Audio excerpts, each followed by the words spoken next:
Across almost every culture on Earth, mythologies are packed with strange and powerful creatures.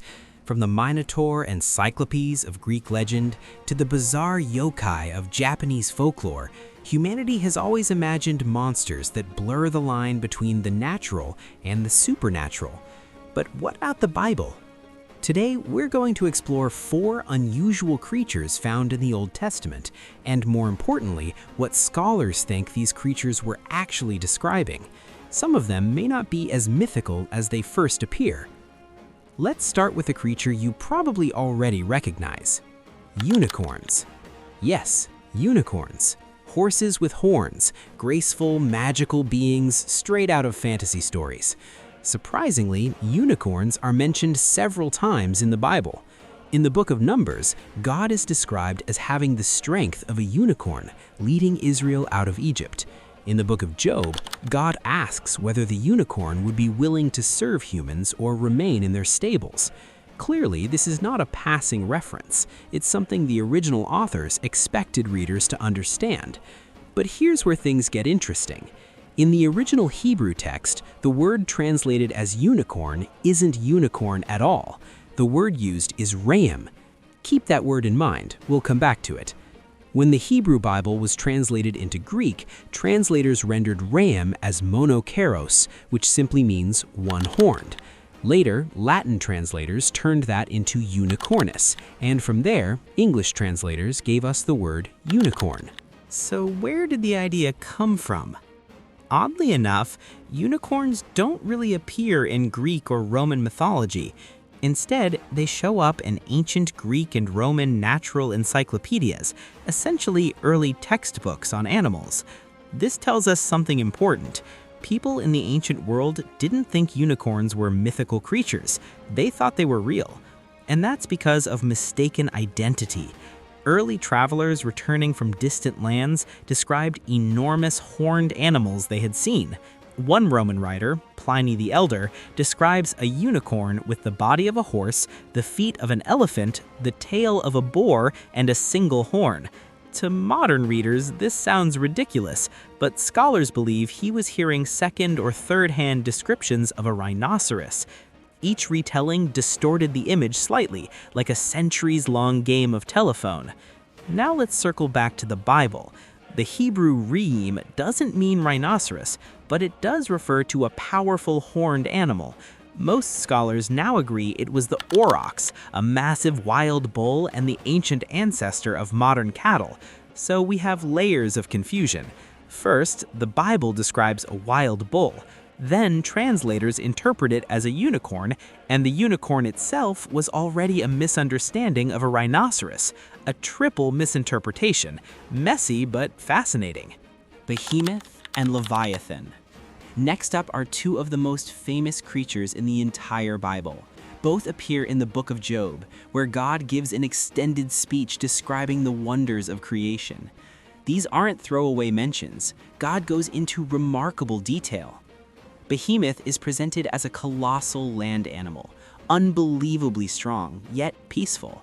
It eats grass like an ox, rests among reeds and marshes, and remains unbothered even when rivers rage around it.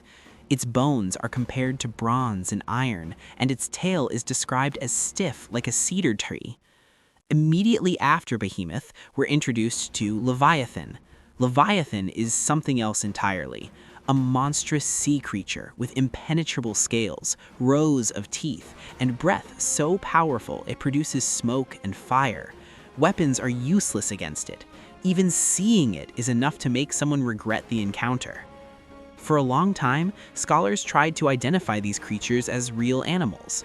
Behemoth? Many suggested a hippopotamus, a massive, grass-eating land animal that lives in rivers and marshes. Leviathan? A crocodile. Armored skin, terrifying jaws, aquatic lifestyle. At first glance, this explanation works, but it quickly starts to fall apart. Leviathan breathes fire. It's described as serpentine, not squat, and it lives in the depths of the sea, not shallow rivers. Over time, many scholars moved away from the real animal explanation. Instead, they noticed something else. Leviathan fits into a much older mythological pattern, the chaos monster. Across cultures, creation myths often include a god battling a massive sea serpent or dragon at the dawn of time. In ancient Babylonian mythology, the god Marduk slays the sea beast Tiamat and forms the world from her body. In Canaanite myth, the god Baal defeats the sea serpent Lotan, a name strikingly similar to Leviathan. This same theme appears worldwide. Thor battles the world serpent, Zeus slays the monstrous Typhon, Indra defeats the serpent Vritra. Even in Japan, the storm god Susanoo kills an 8-headed sea dragon. What makes the biblical version unique is that God doesn't fight Leviathan. Instead, he celebrates it. Leviathan isn't a threat, it's a testament to divine power. The chaos monster trope is flipped on its head. As for Behemoth, its origins are less clear. Some scholars believe it represents a cosmic land counterpart to Leviathan. Others suggest it may be inspired by mythical bulls found in ancient epics, such as the Bull of Heaven in the Epic of Gilgamesh. Or it may simply be a creature that exists nowhere else, an intentionally mysterious symbol of untamed creation. The Nephilim. Our final creatures are the Nephilim. Their name roughly translates to the fallen ones, though they're often simply called giants. In the Bible, they appear briefly in Genesis and Numbers, described as mighty warriors of great renown. According to later Jewish texts, particularly the Book of Enoch, the Nephilim were the offspring of angels and humans, a forbidden union that resulted in beings of immense size and violence. That book goes so far as to describe them as thousands of feet tall. However, Enoch is not part of the biblical canon, so interpretations vary. Some scholars believe the Nephilim were literal giants. Others argue the term was used metaphorically, exaggerated language meant to convey fear, power, and military dominance. Interestingly, early translators rendered the word Nephilim as gigantes, which is where we get the word giants today. Whether literal or symbolic, their presence clearly left a deep impression on ancient writers. Final thoughts. What all of this shows is how much changes when we look at ancient texts in their original languages and cultural contexts.